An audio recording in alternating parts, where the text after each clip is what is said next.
I want to read from my One New Man Bible, and just what we got last night while we were reading. Actually, I just flipped open to it, but it is really so good, and it holds such promise about the Father's love, and it's prophetic, and it's found in Joel 2. I know mine may read different than yours, but this is more the way it's supposed to be said or translated from Hebrew. So I'm going to begin in Joel 2:18 and go through this page, and then I'm going to go down to some of the footnotes and then flip in the back to something else that is really good. So I hope you're blessed by it. I haven't done one of these in a while, so just bear with me. It said, "Then the Lord will be jealous for his land and pity his people. Yes, the Lord will answer and say to his people, Behold, I shall send you grain and wine and oil, and you will be satisfied with it. And I shall no longer make you a reproach among the nations, but I shall remove the northern army far from you, and you will drive him into a barren and desolate land, with his face toward the east sea, and the hinder part toward the utmost sea, and his stink will come up, and his ill savor will come up, because he has done great vile things." And the next little part is titled Restoration. "Do not be in awe, O land, be glad, rejoice enthusiastically, for the Lord will do great things. Beasts of the field, do not be in awe, for the pastures of the wilderness do spring. For the tree bears in its fruit, the fig tree and the vine yield their strength." Now the next section is titled 7 Blessings. And I'm going to give you the 7 blessings before I read it, and then when I say them, it'll go along with what I'm saying. Because the first blessing is, double blessing, abundance, restoration, never lack, miracles, respect, divine presence. So in this short chapter, there are 7 blessings, and they're for you. And this should get you excited. It says, "You children of Zion, rejoice exuberantly. Rejoice in the Lord your God, for he has given you the teacher of acts of loving kindness." Now, when we say loving kindness, we drop down, and it says, "The one, Yeshua, who teaches to do more than God requires." Because when we do an act of kindness, or someone does an act of kindness to us, you go beyond the requirement of that. So if you're doing something for somebody out of kindness, go a little bit further. Go do even more. That's what acts of loving kindness is.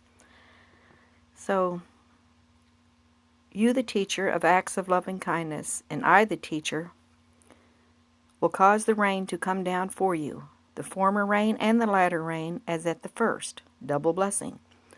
And the floors will be full of wheat, and the vats will overflow with wine and oil, abundance. And I shall restore to you the years that the locust, the cankerworm, the caterpillar, and the palmer worm have eaten, restoration. My great army which I sent among you. For I will eat and in plenty and be satisfied, never lack. And praise the name of the Lord your God, who has dealt wondrously with you, miracles.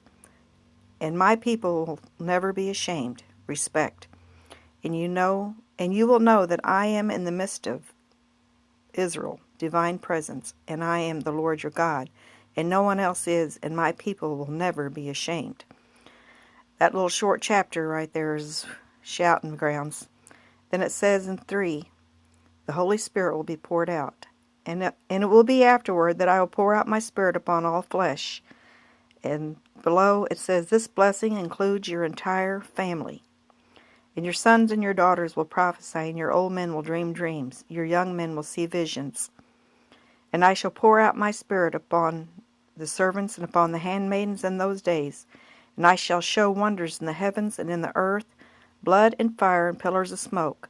The sun will turn into darkness and the moon into blood before the great and the terrible day of the Lord comes. And it will be that whoever calls on the name of the Lord, which I say Yahweh because it's been replaced, the Lord has been replaced 7,000 times from Yahweh to the Lord. So I should be reading that. The name of Yahweh will be delivered.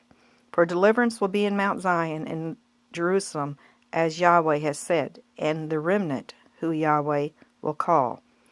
And I want to go back to the back of this where it tells us to go to humble, because it mentions being humble, and the little part about humble is really awesome. So just give me a second.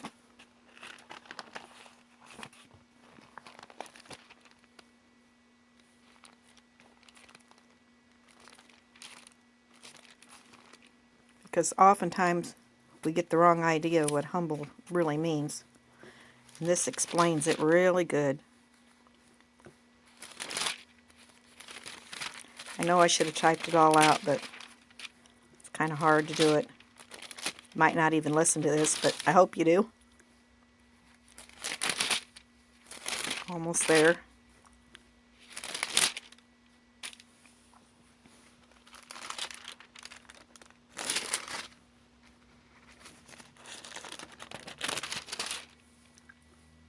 Humble. And I have written beside of it, the faithful witness. The remnant. The faithful remnant. Humble, when used collectively, refers to a group. The Hebrew Scriptures frequently use humble to indicate the faithful minority remaining godly through all their trials, not giving in to the temptations of the world. This remnant is referred to in 1 Kings 19:18, when God spoke of the 7,000 who had not bowed a knee to Baal. There are about 24 verses referring to the remnant, but they are hidden in most English translations because the Hebrew word anav is translated by a different English word, such as poor, meek, or lowly, in addition to humble. Some of the verses where anav refers to the remnant are, the humble will also increase their joy in the Lord, and the poor among men will rejoice in the Holy One of Israel, Isaiah 29:19. The Spirit of the Lord is upon me, because the Lord has anointed me to preach good tidings to the humble. He has sent me to bind up the brokenhearted, to proclaim liberty to the captives, and opening of eyes for those who are bound, Isaiah 61:6.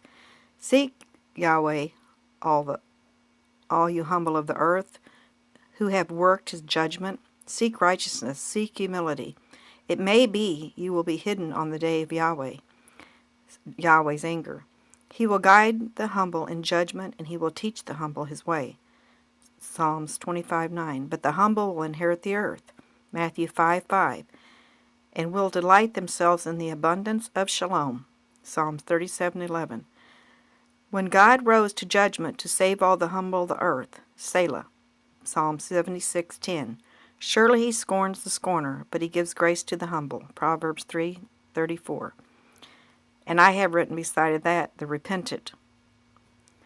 In past years, humble and meek may have been synonyms, but in modern English, humble denotes a lack of pride, but not a lack of confidence, while meek speaks of lowest self-esteem and lacking confidence. And I don't know about you, but that was a good little verse subject we fell into last night, and I hope you're blessed by it. Thank you.